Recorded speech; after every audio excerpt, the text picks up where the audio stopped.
from Intel instead of like the Z170, I think is the one for overclocking and stuff like that. Didn't really want to do any overclocking because I'm not really a big fan of overclocking, and if you're not going to be overclocking, then why get a fancy motherboard? So I didn't, just got a somewhat general one from GIGABYTE. I went with GIGABYTE because they finally accepted my warranty, although I just found out today that they didn't find any problems on my motherboard, which I am calling bullshit on.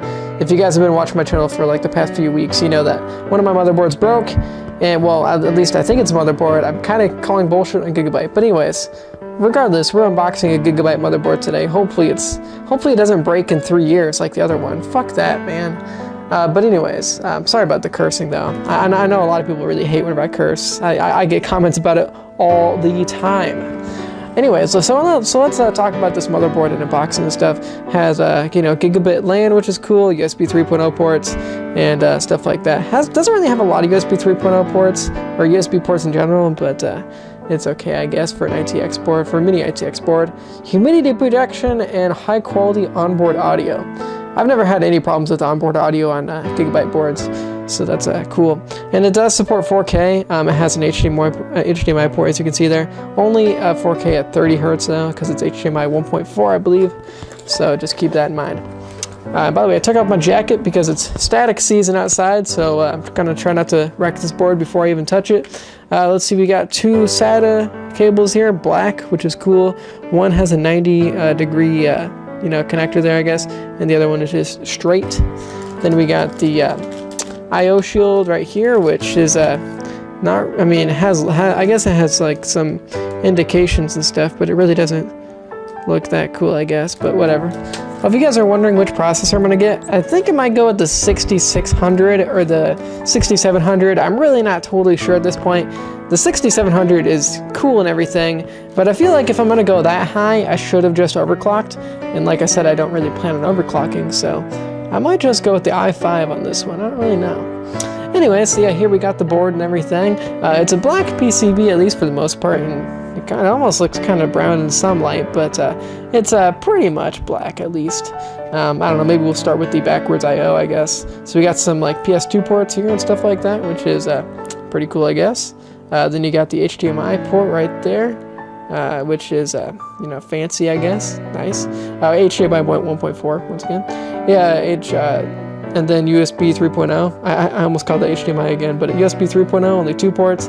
Then you got 4 more ports of HDMI 2, gigabit LAN, then you got some audio, which is cool, I guess. Not really full-fledged. They could have put some more USB ports on here, but it's a cheaper board, so I guess that's what you get. And then here's that whole thing about the audio where, like, this is, like, separate, I guess? So, keeps from any, you know, and like electrical noise and stuff like that. I don't know what else is fancy we should talk about. Maybe like the Intel socket here, which is cool. So nice. I've never actually used an Intel motherboard before, so other than like for the old systems, so it'll be kind of interesting to use this. There's the additional power you need for the CPU, which is just a 4-pin, which is interesting because I've been on AMD for a while, and those are pretty power hungry, and pretty much all of them need 8 pins. So yeah, you got 2 DIMMs on here, not 4. They could have put 4, but I don't really need that much memory anyway. Once again, I'm starting off with one 8GB stick, and I'll probably upgrade it to 16 in the future. That's plenty for probably for like any project I could ever think of doing. So that's cool, I guess. Not really too much in forms of power delivery, I guess, there. And there's really no like VM actually heatsink or anything like that you normally see. There's like the chipset heatsink right there, but not really too much. So I guess that just means obviously no overclocking, which you can't do on this board. So make sure you know that. There's one CPU fan header up there, and I think the other fan header is there's only one other fan header, which is right there, system fan. They're both 4 pins, it looks like. Yep. So that's cool, I guess. But make sure if you have more than 2 fans, which I'm probably going to, you'll need to have an adapter to go to your power supply directly, or maybe have like a fan splitter thing, which they sell those too. You could get those. But on top of that, let's see, I guess we got the 24 pin right there, which is cool. Got the USB 3.0 header right there. It's good that we have the USB 3.0 header. We got 4 SATA connectors, which are just come straight out of the board instead of out the side, which is Not perfect, but you know, that's how it is. There's a CMOS battery. Now that's important right there. Oh yeah, look at that CMOS battery. Ooh, there's that PCI Express slot, by the way. It's X16 and has a nice connector on it. You know, this connector that is less likely to break, so that's cool. And it's a PCI Express, I think it's 3rd gen, so that's pretty cool. These other ones are 2nd gen though, from what I saw, I think. Which is just PCI Express 1.0 for each, or for, you know, PCI Express 1 for each of these, and they're PCI Express 2.0. So let's see, what else do we need to really say? There's a lot of front panel connectors, so as you can kind of see, like there's a hard drive one, there's a power LED, power switch. This is what I think broke on my old motherboard, so I really hope it doesn't break on this one. There's even a clear CMOS thing right there, which is cool, I guess. Then we got front USB, TPM, which I really don't even know what that is. And then there's the front audio, which is cool, I guess, as well.